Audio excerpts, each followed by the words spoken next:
గమనించండి. ఏవేవో ప్రసిద్ధి చేస్తాం కదా, ఎక్కడో పోయి పట్టు చీర కొంటావు, ఆ షాపులో చీరలు బాగున్నాయి అనుకోండి, వాళ్ళేమి నీకు జీతం ఇవ్వరు, కానీ నువ్వేం చెప్తావు, నువ్వు ఆడిపోయి కొను అంటావు.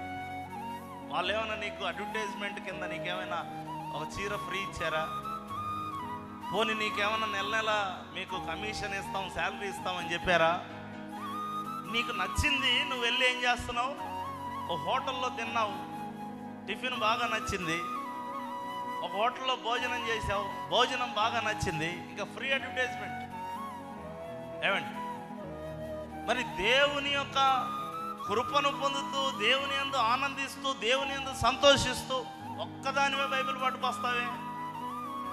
ఎవరికన్నా ప్రసిద్ధి చేసి చెప్పి దేవుని గొప్పతనాన్ని, దేవుని పరిశుద్ధతను వారికి వివరించి, వారిని కూడా నీ వెంట పట్టుకొని వచ్చి దేవుని సన్నిధిలో కూర్చోబెట్టి ఆనందించాలి.